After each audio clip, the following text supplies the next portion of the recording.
Welcome to today's expert series, Unlocking AI Productivity at Work. This session is offered by San Diego State University's Global Campus and its Career Skills Institute. I'm Ian Gibson. I'm Dean of SDSU's Global Campus and an aspiring AI geek, definitely prompting my way through just about every corner of life. And the truth is, AI is evolving so fast that even those of us sprinting to try and keep up can find ourselves a step behind. And that's why I am genuinely excited to learn alongside you for this expert series as we navigate the wild and fascinating frontier of AI together. But first, a quick snapshot of who we are and the work that we do. At the Career Skills Institute, we are closing the skills gap and helping students take charge of their futures. As San Diego's premier career accelerator, CSI empowers students with in-demand, future-ready skills through industry-aligned programs, flexible and accessible learning, and a relentless focus on student success. With access to over 500 online courses and programs, our students can earn certificates and micro-credentials, even stackable options leading to full degrees at a number of universities. CSI's broad portfolio of skills includes everything from AI to HR, cybersecurity to social media marketing, and so much more. We provide affordable pathways into today's most in-demand careers. So whether you're upskilling, reskilling, or just starting out, CSI is a launchpad for your next chapter. So now, turning to our fearless navigator of all things AI, I am thrilled to welcome Mike Todasco. Mike is a visiting fellow at the James Silberrad Brown Center for Artificial Intelligence right here at SDSU. He's an AI writer and advisor, and someone with more than a decade of experience at the forefront of innovation in Silicon Valley. So with that, I'll hand things over to our expert for today's session. Mike? Ian, thank you. And thank you everybody for joining. Super excited to be here. Super excited to be talking with you all about AI, which is something I frankly spend my whole day thinking and talking and blabbing about and having, and I love it. And more than that, I love to be able to share these things with others. So we got 60 minutes together today. I could probably talk for 60 hours if you really wanted me to, but I'm not going to do that. I'm going to do 60 tight minutes, but in those minutes, we're going to cover a whole bunch of stuff here, but I want questions from you all. Like I talk to a lot of different groups. Some people are just beginning their journey with AI. Some people are machine learning engineers who have been building these products and experiences for years, and everything in between. And so I want you to just give me questions, give me feedback. Let me know how I'm doing. If there's something specific you want to know about, you want me to kind of bring it down a level, whatever it might be, happy to do so. So please, in the chat, ask questions. I want to help you out in any way I can to make this useful for you all. Going to go a little bit through who I am. We're going to get into a whole bunch of tools, how you can use them. We're probably even going to do a little demo as part of that, pulling all together to future discussion, but we'll also have some Q&A time at the end as well as part of that. So with that said, who am I? Now, if you're actually looking at me, you will see that I'm not the person in the picture. I'll get to that in a second. I'm not a traditional technology guy. I started my career in accounting and finance actually back in the day. So I tend to go between both the tech and non-tech worlds. And hopefully that gives me a little bit of ability to explain complex topics, complex technical topics to regular folk that aren't as technical, like myself. I did spend 11 years at PayPal. The last half was running their global innovation labs. I do a lot in the world of AI. And of course, I'm at San Diego State. And that picture of me, quote unquote, was actually something I had ChatGPT generate yesterday. They launched a new feature, deep memory. I don't even know what it's called. And so all the hundreds and hundreds of chats that I've had with it, it knows all that about me. And I said, hey, ChatGPT, what do you think Mike Todasco actually looks like? That's what they gave. Shockingly, it's like in the ballpark, at least, but not fully me. And if you are interested in this stuff, I have weekly, semi-weekly musings about AI. Just post here on LinkedIn. It's totally free and it's totally written for normal folk, again, like myself, who want to understand this stuff better. Okay. Now, I do want to give one word of caution on everything that we're going to speak about today. The thing that we got to keep in mind is we're going to talk about potentially the most powerful tool that man has ever created. If you would have offered, let's just say, ChatGPT and its services to me 4 years ago when I was at PayPal, the $20 a month plan that everyone pays for now or doesn't pay for because they get awesome stuff for free, we would have paid probably thousands and thousands of dollars per person per month to get something that is that powerful. It's real easy. This is known as hedonic adaptation. This is really easy for us to kind of take for granted the stuff that is out there, and just how amazing it can be. But while these things are amazing, we're going to show so many things, they're not sentient beings. They are not another species. They are really, really, really good autocomplete. We can get into that if you want to. We anthropomorphize them all the time. We say they hallucinate. If you hallucinate, you have to know what something is wrong. They don't know what mistakes are. They don't know these kind of things. They're mathematical models.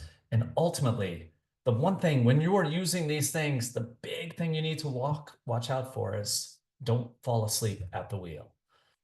This is a concept in AI circles where the data is coming out, it looks good, and you take the human out of the loop and you say, hey, that's fine. I'm going to publish this blog post without even reading it. I'm going to give this report to my boss without looking at it, or whatever it might be. That's when the problems happen with these models. And while they're getting better, there's still a lot of value to be added as humans here. We are using these things as tools. They are tools for us to use to help us in our personal lives, to help us in our professional lives. So let's get into those tools. And with all of these, we're going to kind of go through different use cases on them. Again, some of you are going to know it, want me to get deeper, more advanced, want me to get simpler. Let me know. Let me know. Let's start with the assistants. Probably the most prominent of them that we've all heard of is ChatGPT. It's launched November 2020, 2023. Is that right? No, 2022. Geez, time flies already. So it's been out there for a couple years into the world. This was the thing that kind of brought AI to the consciousness of this world. And it is a really powerful generalist model. You can do many different things with it. You can input words, which we all know, but you can also put in text. You can put in images. You can talk to it with voice, which is probably one of the most underrated things. I will all the time just go for a walk. I am wearing my Ray-Ban Meta smart glasses, using Bluetooth from this to talk to ChatGPT advanced voice mode and having a conversation about something I'm curious about, something that's stressing me, the ideas I have, and I want somebody to take notes for me. Any of those things you can be doing with these tools. There's also the output. So it can output text, it can output video, and it can actually do really amazing images. We'll show you some of those images in a bit. Shareable, you can create your own custom GPTs within a workplace. You could share them more broadly. One of the things I've done with classes is I've actually taught a GPT on Abraham Lincoln. I'm originally from Illinois. And, so you could actually ask this GPT for leadership advice kind of in the voice of Lincoln. Now, is it actually in the voice of Lincoln? No, it's not. Lincoln's dead. He's been dead for 150 years. But it's a decent approximation for that. Decent. And that's why I say with all these things, it's amazing what it can do. You couldn't do these things before. It's not a human replacement. Would you be better off talking to a high-paid professional coach? Sure. Those people aren't always available at 3 o'clock in the morning. They aren't always within our budgets as well. This for $20 a month, you could get a lot. It also has something called deep research, which we'll get into. ChatGPT is by no way the only game out there. There are some really amazing other tools out there.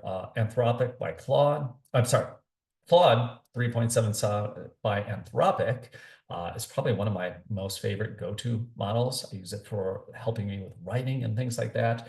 Perplexity is a great tool for just web searching. And Google's Gemini has gone from I don't know, kind of being at the lower echelon to really one of the top tier models. And we're going to actually do something in there in just a second so you can see that.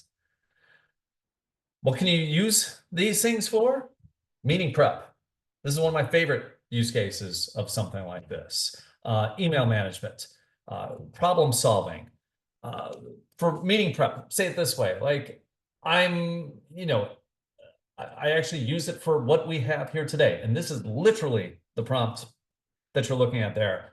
It knows a whole bunch about me, and this was the starter of this. Did it build the entire presentation for me? No way. But did it actually give me sections from this prompt, this exact prompt that I have here on how do you want to structure this? How do you want to talk to this and so forth? Absolutely. It's called the cold start problem. It gets you from 0 to 20%, 30% in seconds or in minutes. Whereas, doing that myself may have taken me 45 minutes, an hour before. Saves a bunch of time there. Email management, there's tools like Superhuman. They're being integrated into email clients and Gmail and Outlook and so forth. And using these type of tools for things like creative problem solving, hugely, hugely beneficial. You can say you're working on a big project at work.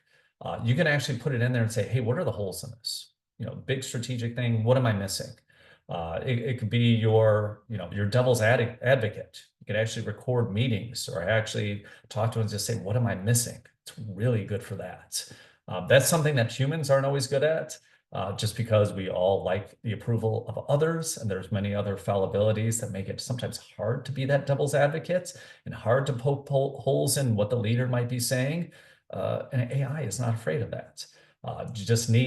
You got 2 ideas for something, you need 20. Have it do that. Have it help you with that.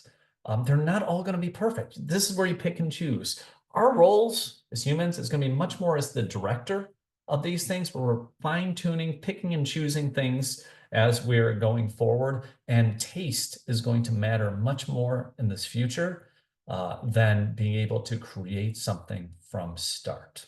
Again, we're all becoming kind of the director of our own movie in our personal and our professional lives.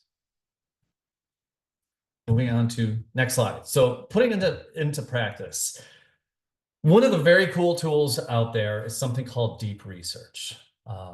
Grok by X, Perplexity, Gemini, ChatGPT, and I think Anthropic's Claude even has a little version of this.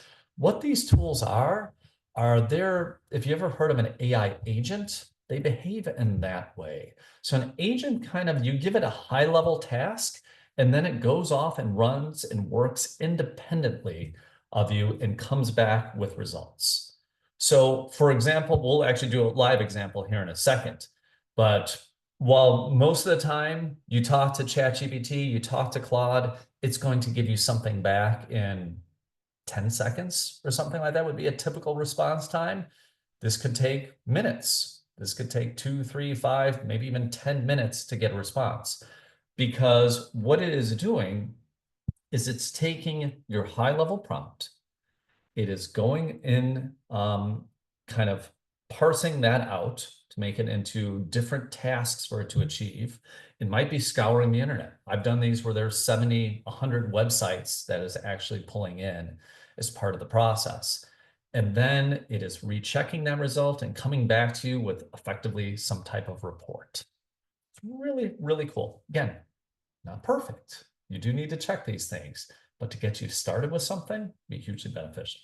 So here's just an example of one of those. And I totally just made this up. So you're a highly knowledgeable management consultant, years of experience in a certain industry, generate a detailed, accurate, well-cited report of the current market behaviors of said industry. So let's go ahead and do this. So I'm going to click over here and we're going to actually just start this in Gemini. It'd be very similar to doing ChatGPT as well. Hold on one second. Hopefully y'all can still see that. Yeah, I'm going to take that as it is. Yes. So this is Google Gemini, just gemini.google.com. They have just launched a new part of this feature. I think it is still free. If you have a Google account, maybe 20 bucks a month. I can't tell. I can't keep up with it. Again, but all of them have similar ones. Gemini just kind of seems to be the best one, at least now. That's why I'm going to go with that. So you see what I have here? I am going to make up any industry that we want. It's hard without, like, when I would do this in a classroom, I'd actually just have people shout stuff out. So I am just going to totally make up something that I have never used before. I'm going to do this Kaiser Soze style and just kind of look around the room to see what might be useful. And I am going to, I'm talking into a microphone. So I'm going to say podcast, microphone, industry. And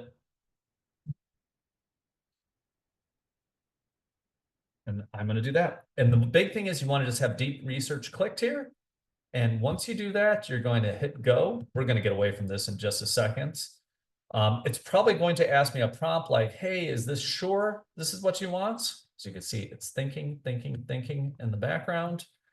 And so it has put together a plan. I am not going to actually read through this plan. I'm going to assume that is okay. And I am just going to hit start research here. And there it goes. So it is starting to do the work. It is doing the thinking. We're going to come back to that a little bit later and see where things are at. I'm going to go back to full screen here for y'all. Loading. There we go. Okay. So we'll see how that actually performs. So again, that was the chat box. You're pretty much all familiar with that. Now I want to introduce one other concept. This is super, super helpful in the workplace. This is what's known as RAG models. RAG, what the heck is RAG? RAG stands for Retrieval Augmented Generation. This is a more specific type of language model that effectively how to think of it is you give it documents and it focuses on those documents which you give it. So if you have a bigger, say 120-page report that you're supposed to read or something like that, and you're like, oh, geez, I read the abstract. I kind of want to get a little bit deeper. What you could do is you could upload this into a tool like Google's Notebook LM. And again, this one is free with a Google account. Upload that in there. And it will actually cite the report in there. So it's much fewer hallucinations, much more precise. And you can even ask it questions like say, hey, in this report, the thing that I really care about is the state of microphones in the future. Just going back to that from before. It will actually focus on that, and you can ask questions about it in the report. Now, is this going to be as good as reading and digesting the entire thing? No, of course not. But if the choice is you got a stack of things that you're supposed to be reading, you don't got time for that because you're in meetings all day or whatever it might be, and you at least want to get a good brief summary of someone who, almost like, imagine an intern goes through this, summarizes it, and gives you that. That's the kind of result that you would have here. And there is a little bit of a bonus in there within Notebook LM is it will actually create it as a podcast as well. I think this is fascinating. I have actually even taken all the articles I've written on LinkedIn, uploaded them into Notebook LM, and I would actually even hear my article back to me as a podcast with two robot voices talking back and forth about the content and so forth. It's fascinating to me, and that's my own stuff that I wrote like a year ago or what it might be. So it's a really cool tool. ChatGPT also has custom GPTs. They work in a somewhat similar way to that. But I will say I'm a big fan of Notebook LM and all the things it can do. By the way, I do want to say, just because people might be thinking it, I don't have a financial stake in any of these companies here. just to put that very clear, I own index funds and I don't own private shares in any of these companies here. I am doing this all out of service to you all. I try all these things. It's out of love, and I just want to, help you all out in the journeys that you have with this. And again, if any questions, any things you want to dive deeper into with all this, drop them in the chat. They'll get over to me. We can hold it to the end. But if you have something now about any of this stuff, I'm happy to dive into anything else that you might have just to help explain. I want to be of service to all of you here. And one more way to kind of think about the RAG models like Notebook LM. It's really good within companies, like, example of like employee benefits. And this is actually a live example. And I think I'll share the deck. If people follow me on, I don't know if you could see the deck through this. If not, I will share it on my LinkedIn. Just follow me. I'll share it on there so any of you could see that with an actual example of that. You could like put your benefits package in there. You get a new benefits package every year. Put this year's, put last year's, keep an ongoing one of this. And you could actually say, hey, this 300 pages of this, like, what does this mean for me? I care about this, this, and this. What does this mean? How have things changed since last year? Is that a good thing or a bad thing? You could do it from an employee perspective. If you're in HR, you can actually use this as a tool to communicate with others within the organization. That is just one very specific example.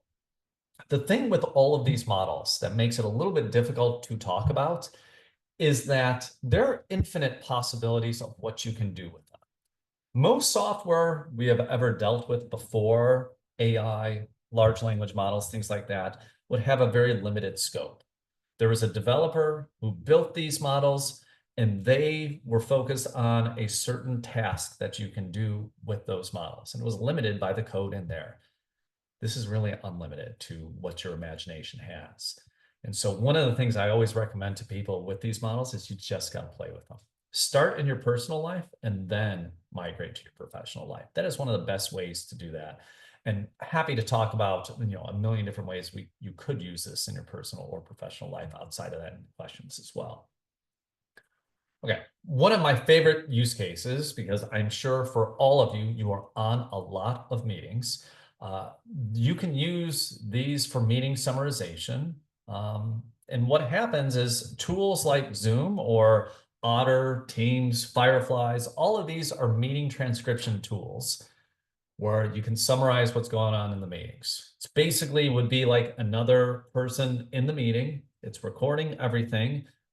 Usually if it's within Zoom or something like that, it'll actually know who's talking and all that stuff. So, and it'll start to get action items on that. It'll gather up follow-ups. It'll do all of that type of work for you. With a lot of the plans for Zoom or for Teams, it's actually included, usually, with most of the plans. Fireflies, Otter, you have to pay something more for them. But if you're on Zoom a lot, if you're using this, like I highly, highly recommend using these type of tools to just help you to put this aside. Bonus move, you can even use other tools with this to kind of put them together. And we'll get a little bit into how you can stack these tools. You might use Otter or Fireflies with Notebook LM and so forth as part of that.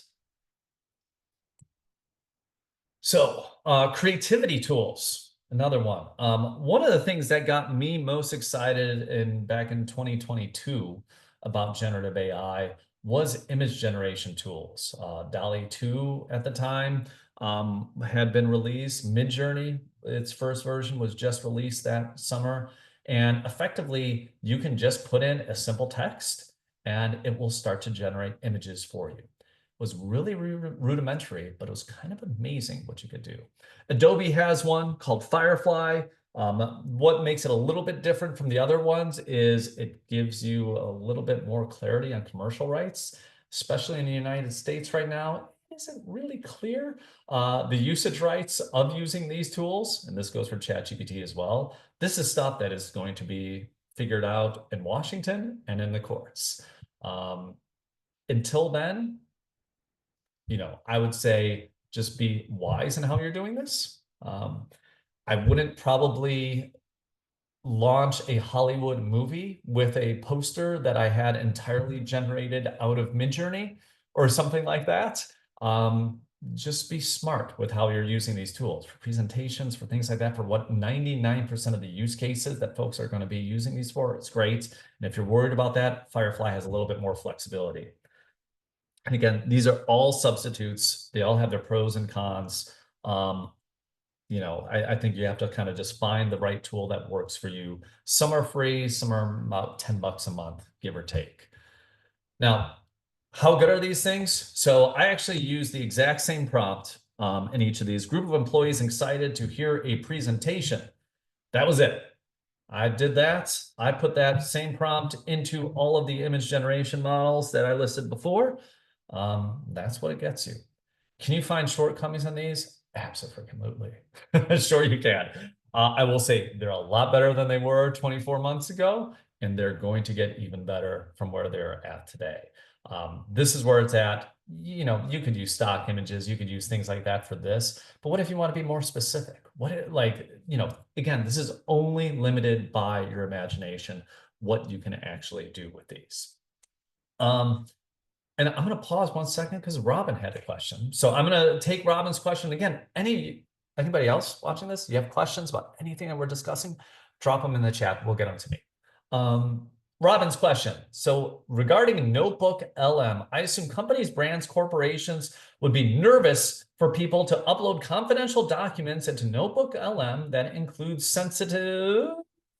Why is it not letting me see the rest of it? Yeah. Sensitive data. Is there any type of privacy policy, checks and balances, blah, blah, blah, for the documents? Excellent question. Thank you, Robin, for asking that. Here's what I would say with all of these tools. Companies need to have policies in place on what is allowed, what is not allowed.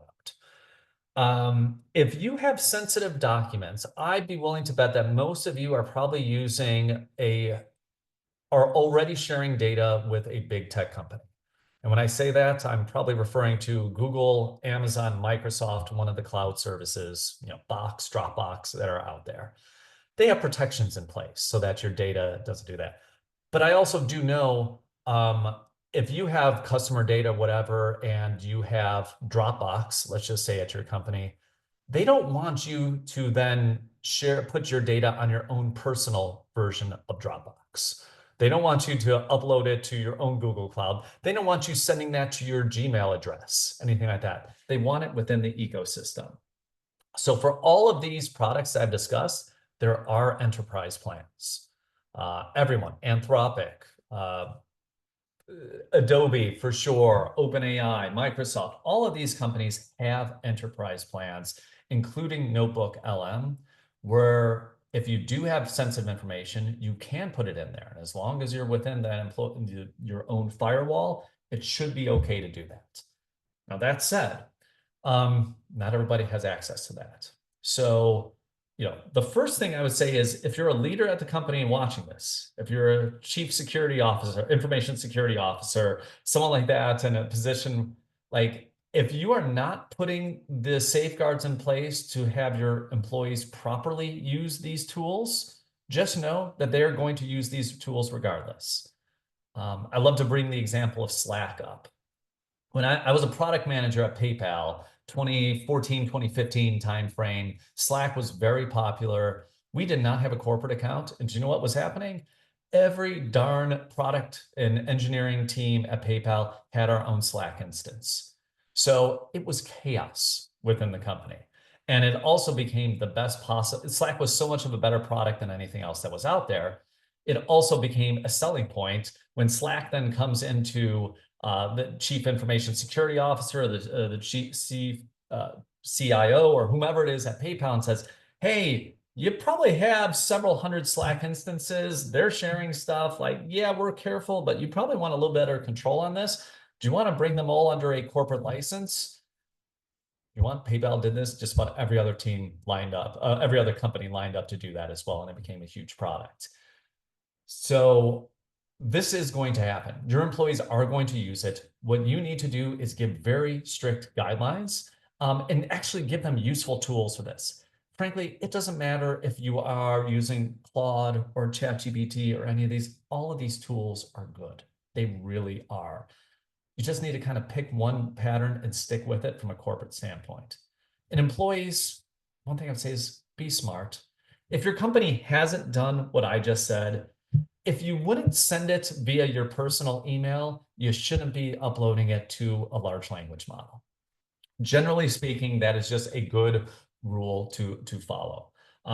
If it's not sensitive, and can you then put it into ChatGPT? I'm going to let you make the call on all those things. I don't want to get in any trouble here. ultimately companies should be giving you the guidelines, but if they're not doing that, you have to make the call. I think I saw a stat that for companies that don't have it, something like 70% of employees, I think it was in consulting industry, were using ChatGPT in unallowed ways. Look, as these models get better and better, which they will, this is going to become more and more of a problem and more of a reason for all companies. You just need an enterprise version of this, just like you do with data storage, just like you do with email. I went on a huge tangent there. Thank you for the question. I think Derek has another question here. I'm gonna go for that, and then we'll get back in. Some limitation factors to the growth of AI, energy for data centers, peak data, synthetic data. Can you address any of these or other limiting factors? Also AI regulations, ISO compliance. Wow, Derek, a lot of stuff there. Like, honestly, Derek, that is probably 60 hours of stuff I could talk about here. Let me just hit it at a high level. For folks, the things Derek is asking about is all the downsides. There's tons of downsides here to AI, just how it works. So, if you are doing a simple Google search versus you are querying ChatGPT deep research for the same type of thing, the amount of energy usage for the latter is going to be much more than the simple Google search. These are just realities. I used to actually do sustainability in my past life. So I know about total life cycle analysis and I know how hard it is. But I will say for general things like that, it's going to be a better solution doing that. Now, if you say, well, what about the amount of energy looking up 50 websites on my own, using my computer's resources, using resources of other things versus doing a single deep research query that's going to take 5 minutes to do, it's probably going to be a little bit closer to do that, especially when you consider everything else and what else are you going to be doing with that time and so forth. So total life cycle analysis is really tough, but it is not something that should just be ignored from this, because I think I saw something like in a lot of countries, including the US, I think 50% of the growth in electricity consumption estimated over the next 5 to 10 years is going to come from data centers, and most of that is going to be coming from AI. Hope I'm getting that quote right. If not, somebody call me out. Peak data, synthetic data, things like that. Look, I think these models get better with more data that you throw at it. We're starting to run out of data to throw at it. We're also becoming more creative with what we can do with the models. See DeepSeek, if any of you are familiar with that and kind of all the brouhaha that kind of got the public consciousness in January. Very good model. Was trained with much less energy, much more simply than some of the other models. So there will be efficiencies in that. I don't see a stoppage in just how good these models are going to get. I think the models will probably improve more in the next 24 months than they have in the last 24 years. If that actually makes sense, because they didn't exist until maybe 7-8 years ago. And regulations and compliance, that's another one. And contact email, just Mike.Todasco@gmail. Like, yeah, I like to be public. I like to help folks. So Mike.Todasco@gmail if anybody has questions. Or just hit me up on LinkedIn. You're on LinkedIn right now. I'm on LinkedIn. Follow me. Send me a direct message. Happy to do any of that kind of stuff. Okay. Oh, yeah. Back to this. Image generation can do all this cool stuff. Here's one other thing image generation can do. Bam. Why is this cool? Why is this interesting? It looks like the exact same thing. As you can actually read in the corner there, this slide was entirely made with AI. This is not a text box that you're reading. This is actually part of the picture. You can generate full presentations using these tools, and then it cut it off. It didn't get it exactly right. It, didn't do this, but this was one shot for me. Putting this in as a prompt with that text box, it generated this whole thing. It was very vague. And this is something in ChatGPT. They just launched it about 2 weeks ago as part of it. And this is already changing now how I'm making presentations. I made most of this presentation before the release of that. But another presentation I'm going to be giving at the end of April it is almost entirely being made using just image generation tools because there's so much more I can do with it. There's so much more creativity. I have a character, a robot. It's for accounting. It's a robot with a green visor on because, yeah, that's what all accountants wear. But it's a robot with a green visor about accounting and AI. And I actually had that robot coming throughout the presentation, doing different things and so forth. Like literally, I created my own mascot for a presentation that I might just give one time. In the past, it would have been really hard, really expensive to do that. Now you can use these tools to create whatever kind of images you want. And again, this is only limited by your own imagination. Okay, so how do you pull all this stuff together? So I talked about a lot of different pieces and parts here. So let's just say you want to, record your one-on-ones with Fireflies, Otter, any of those tools I have, with the other person's consent, of course. And I will say the great thing is like they are kind of very consent focused on there. You will see it's not hidden to anybody if it is being recorded on Zoom. Say you have a remote team, put all of your one-on-ones in there. And then again, with the consent of your team, let them know that you're doing this. You could take those transcripts and you could put them all into Notebook LM. And for each person on your team, you could actually keep all of their one-on-ones in there and have a Notebook LM set up with that. You can then even share these with each of these employees because these are all going to be shareable as part of that. And then as a manager, you could query about, okay, progress. How are we doing? What are the things that we're talking about? You can ask questions to these. It is effectively, it's giving you infinite memory as part of this. Are we doing what we're promising to do? You can also ask questions like, hey, take a look at these meetings. Can I structure these better? Am I being efficient? Am I being empathetic with my employee? All of these are things that you could query to help you become a better manager. All of these tools here, they're not about having the AI take over. They're letting us be more of what we can be. They're enabling us to be more human. They're enabling us to get feedback and to say like, hey, what can I be doing better? What am I doing wrong? How can I better serve the employees that are on my team? So all things you could be doing. And maybe are you missing anything? I don't know. I'm so focused on releasing this, or there are things that the employee's talking about that I'm glossing over. Help me be a better manager. That's ultimately what that is. And employees, you could be doing that too. Do the flip side. I mean, talk to your manager, say like, hey, can we start recording these? You could use it, I could use it, and help me stay on task. Maybe help me do some, upwards coaching or something like that. There's so much that we can do with that.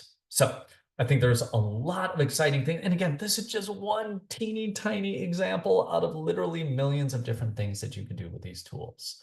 And these tools are always, always, always getting better. And so even if it's like, it's not working great today, just wait. Things change very quickly. One other thing I do want to call out. This is a little bit more on the fringe, but it's super powerful. There's a few different services. One that I like is something called make.com. And this enables agent-like behavior between apps. So in this example, this looks crazy, but this would be something that you could build and make. Just say, generate an exciting post from this PowerPoint deck and send it to all of our social media channels. Within make.com, you would have these connections. They have to pass some sort of login credential, something like that through SSO or whatever it might be to social media channels. And you can have one thing go in and it would send all of those out. You can have an approval process that you put in between, but it could tailor it. You can teach it on its voice and all of these different types of things. It's just one real simple solution out there for marketers of how to do this. And again, this goes way beyond marketers. But again, I'm talking about all these different tools. Make.com is just one way to bring it all together. Here's another one. I get a receipt in my email, itemize it. It looks at your Gmail. It then brings it into Google Drive. All these steps in there, itemize it, put it into a Google Sheet. Therefore, I don't have to worry about this for expense reporting, for filing my taxes, for putting things into QuickBooks or whatever it might be. You can use these. It'll automate the solutions for you, and it'll do a really, really good job of it with that. So again, two very basic ideas out of so many. ultimately with all this stuff, here's the one lesson to take away. You got to just play with them.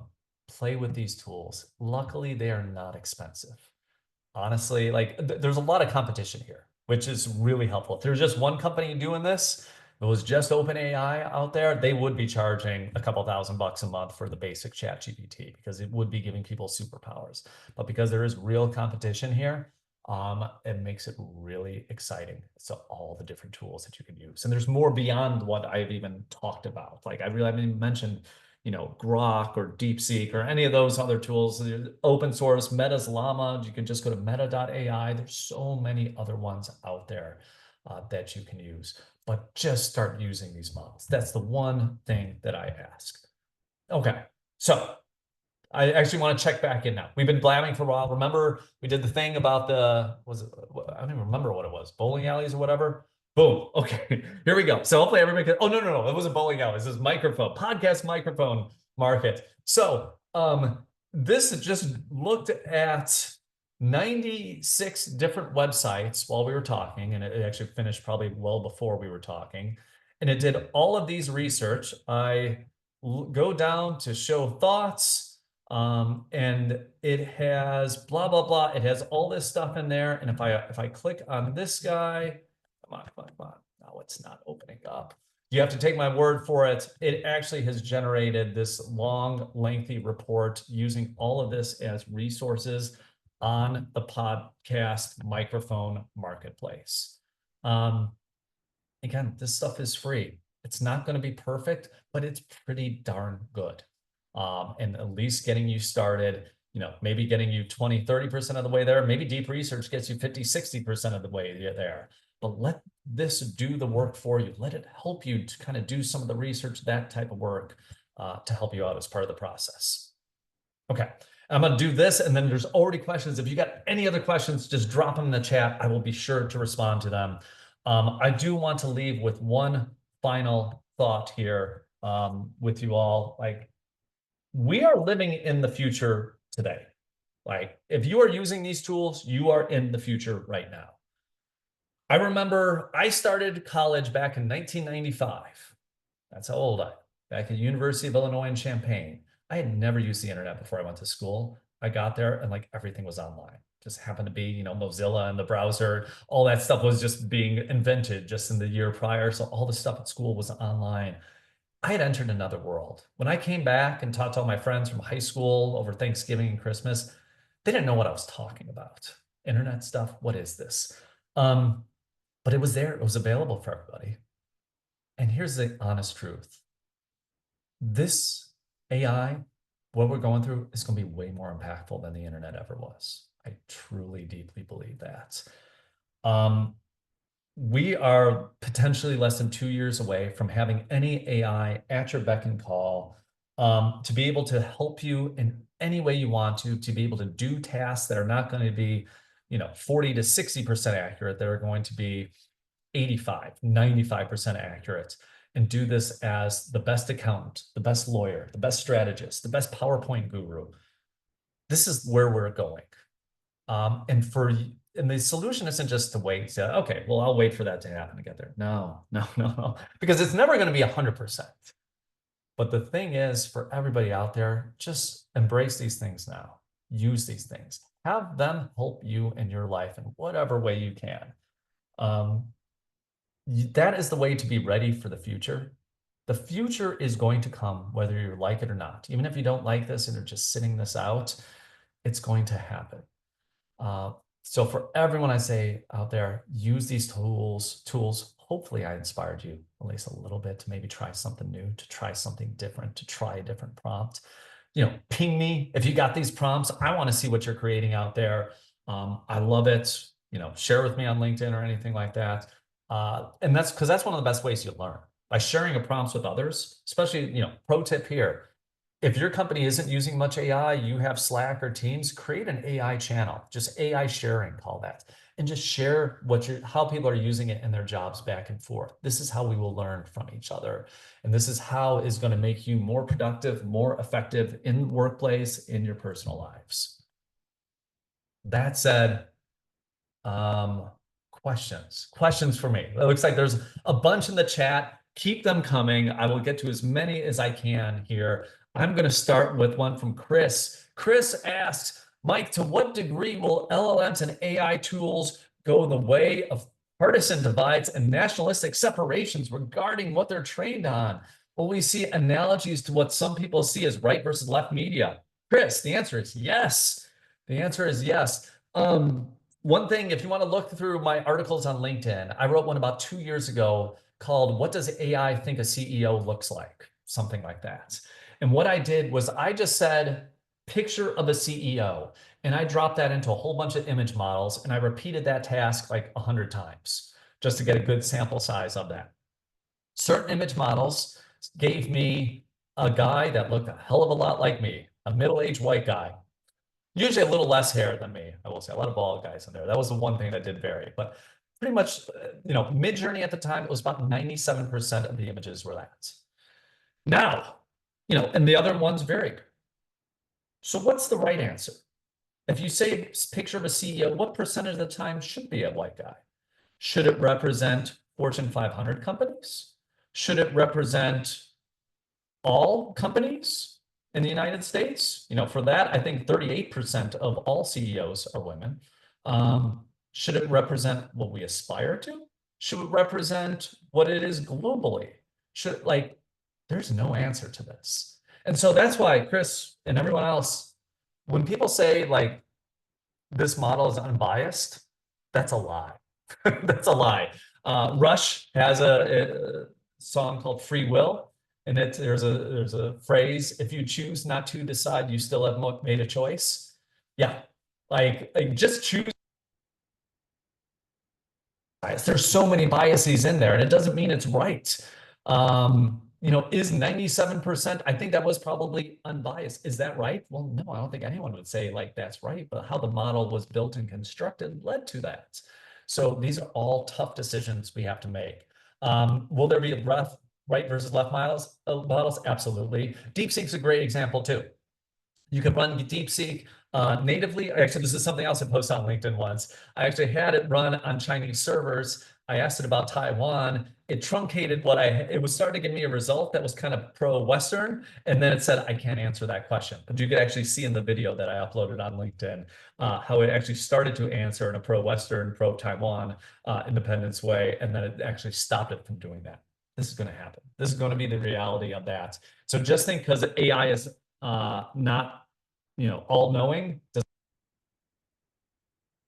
Question, Chris. Roberto asked about operations. Any known ChatGPT operator replacements? Do I currently use? So ChatGPT operator is, I will say, a failure of a product. Roberto, thank you for asking. That's probably why you're doing this. I actually wrote about it when it was launched. It was useless. It is an agent that should run independently for you out there. There are other services. I have not played much with AI agents myself. There are many out there. I don't want to quote any of them because I can't really vouch for them. But if you kind of just do a Perplexity search on what are the best AI agents that are out there, it'll probably give you a pretty good answer. Look, just because Operator by OpenAI, no, it was too early to release. They'll fix many of these things. I had it try and find a flight, the cheapest flight from San Francisco, where I live, to Europe this summer, and it returned a flight from Orlando into San Francisco during the summer after 20 minutes of thinking. That was an example. It clearly was not ready for prime time. It was just failing all over the place, but these agents will improve. Montgomery, creating prompts, comparing files. Here, Montgomery, the answer to creating prompts and prompting tips, you just got to experiment. I don't trust anybody who's going to sell you prompting tips or these are the best prompts to use. You got to find out what just works for yourself, and you just have to test and iterate. If it doesn't give you the answer you want, go at it again. You keep going back and forth a few times, say okay, I'm going to try again. This is all about experimentation. Every time, if you gave the exact same prompt to a model again and again and again, every single time it's going to be a different result because it's based on mathematical vectors and probabilities. So, so the short answer on prompting, just keep trying, keep trying. Doug saying loves make. I love that too. Question from Teresa. Can one upload an audio recording and generate a transcript and a summary? Absolutely. Whisper, I think, is the OpenAI tool that does that. Actually, Gemini has really good tools for that, where you can upload audio recordings. And if you can't do that, do you want to just throw it into YouTube, make it a private thing, and then export it from YouTube, and then it can figure out from YouTube really easily from that. One of the things I do for audio recordings, again, when I'm going for walks and I'm talking to my AI, I'm just talking to ChatGPT, I then copy and paste everything I said because it's transcribing everything you're saying, everything it's saying when you have this walk and talk conversation, which is great. How can we use AI to verify what is real versus not real, news, facts, etc.? It's tough, Brian, because it doesn't really know what's real versus what's not, but I would use redundancy to do that. So one of the things that I do whenever I write an article, I will always write the first draft of the article, and I will never have AI touch it. I don't. I want this to be my own voice and so forth as part of that. But one of the steps I do use, usually with Claude, sometimes with Claude and ChatGPT, I will actually drop it into both of those and say, hey, here's an article. Can you fact check this for me? I want you to go through, identify every single thing that's a fact and tell me. And by doing this in multiple models, what it's doing is building a little bit of redundancy. If one of the models says something is not true, I'm probably going to check it again. If both of them say it's not true, it's probably wrong. And I probably did screw something up and I need to go back and do my research. And this is the way, it takes 30 seconds to do what I just described there, but that's a great way to fact check your own stuff. Theoretically, you could do this stuff with other articles too. Mary, good way of learning how to write prompts to get what you want out of these tools. Same thing, I'll just say, Mary, it is checking, guess and check, just trying again and again. Over explain when you're doing it. Don't assume it knows anything. Them to an intern, an intern who doesn't really know the business, who doesn't know much about you, so on and so forth. Over explain is probably the best tip that I could give. Justin, how do you stay in the know of new models and how do you use them? Honestly, Justin, what I would say is don't worry too much. Don't worry too much about it. If something is really mind-blowing, I will, this is kind of my job to do this, so I do it all the time. If something is really mind-blowing, I will post it on my LinkedIn or something. All of the models out there are really darn good, but there's newsletters. Neuron is a great newsletter out there that's daily about what's going on. Ben's Bites is another one. There's a whole bunch of them if you really do want to stay on top of it though. Oh God, Derek's asking about the intersection of AI, robotics, and quantum computers. Funny, at PayPal, I had to work on a quantum project for about a month, and I had no idea what I was doing the entire time on that. So even after working on something related to quantum, it just blew my mind. I could not do anything. Look, I was at NVIDIA's GTC. There were so many damn robots working their way around there. I think, 8 years ago, the dumb money was saying, hey, robots are here. And then large language models came and kind of took things away. I think now the bets are again being paid. Companies like Figure and, Optimus from Tesla and others are building some really interesting things with robots. I don't think we're going to have a robot in our houses in the next 3 years. I think after 3 years, you can probably start seeing it in some Maven type houses and so forth. I think it's going to be an exciting time though. I really do. And especially as, companies like Fei Li from Stanford has a new one around world building. I think Mira Murati from OpenAI's, her company, it's not quite clear what they're doing. I think it's about world building. Large language models are studying on the internet. There's the other 99.99% of the world that doesn't happen on the internet. This is a big gap for these models. And robots and so forth, and a lot can be trained on it there.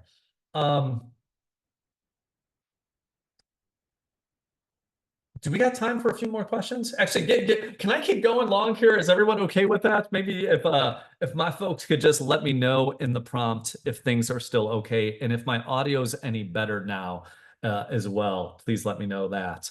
But I'm going to keep going until they tell me to stop. So for you all, Carmen, opinion about companies having their employees use Microsoft Copilots. Yeah, that's fine. Use Copilot. I have never used Copilot, but like if that's what you got at your company, cool. I love it. Use that, and they put out some things in the last week or so that seemed pretty impressive. So I think that's great. Katie, how are universities balancing the need to prepare students for AI-driven workforce with policies that may limit or discourage it? Great question. Here's what I would say. It's like calculators. I got a daughter who is in 5th grade, a son who is in 8th grade. My daughter in 5th grade can only use calculators some of the times. They still expect her to do math the old-fashioned way. My son who is in 8th grade, he can use calculator any of the time. AI, same thing. I think in schools, you need to kind of just be clear, hey, AI acceptable, AI not acceptable. AI acceptable, the bar is way higher than it would be for just something, an essay the student's writing in class. But there's a lot that can be learned from that. If I was an English teacher, I would 100% say, hey, this weekend, you need to write an essay with ChatGPT, and I want this to be the best damn essay I've ever read. And you know what? That's not a couple prompts. That's 50 prompts. That's back and forth. That's critical thinking skills. That's a lot of work for a student to do. Mike, can I add something too on that? Yes, please. Thank you so much. And I definitely appreciate this question. As a dean here at San Diego State, I've been fortunate enough to be part of some of the conversation that's taking place around leaders and among faculty in this space. And while I can't speak for every university, I'm incredibly proud of the work that's been done at SDSU. And there's a website that explores this in detail. It's aai.sdsu.edu. AAAI stands for Academic Applications of Artificial Intelligence. And just like Mike described, there's a whole lot more to this, but in essence, there's really one of 4 buckets that a professor might advise students to say, AI is not going to happen for this particular assignment or for this particular course. They might say AI is allowed in this very restrictive way, certain tool, certain parameters. They might say free reign, just document every single thing that you do. So as Mike just described, all those 50 prompts to go back and forth on the essay, we want to show your work essentially. And then the 4th bucket being total free reign, do as you will. And of course, the bar gets pushed up higher as a result. And just to circle back to your note to us, Mike, a moment ago around should we keep going? Should we not keep going? Well, why don't you take us home, Ian? I think this is probably a good stopping point. People can hit me up on LinkedIn, I think, if they have questions or anything. Like, how about you take us home now? Happy to. So, I mean, I think I can speak for everyone in saying this has been incredible. So many takeaways already. And I think as we're sort of following what you described, the spirit of living in the future, I think the question is, what's next? Well, in this case, it's up to you. It's all of you who are following along with us here on LinkedIn Live, those catching the recording later too. This series is going to be driven entirely by your feedback. You can think of this as a choose your own adventure in the world of AI. So tell us, what do you want to explore next? We've built this survey instrument for you, so you can follow the QR, the link, text us, however you want to share your voice. You'll see we've got a few options to choose from there. I'm sure, I know I would love to hear from you. Mike's offered many times to connect via LinkedIn as well. If you have additional ideas that maybe we're not exploring in that survey yet, absolutely please share those thoughts. Before I get to the final slide here, I want to give you an opportunity, Mike, maybe if you've caught your breath, if there's any final thoughts as we close out, any parting message you want to make sure that everyone gets across? Yeah, I'll get this in 20 seconds. Look, this needs to be for everybody. This needs to not just be for people like me sitting in Silicon Valley and all that. Like, use these tools. Don't be afraid of them. Like, I know it can be intimidating to have a blank slate, but like, just use it. It's okay. And share your experiences better. Share them with me. Share them with people you work with. Share them with people in your family, whatever it might be. We need to use these tools for the betterment of all of us here. And that's why I do these kind of discussions. They can do so much good in the world. Let them start doing a little bit of good for you today, and let me know how I can help you in that journey.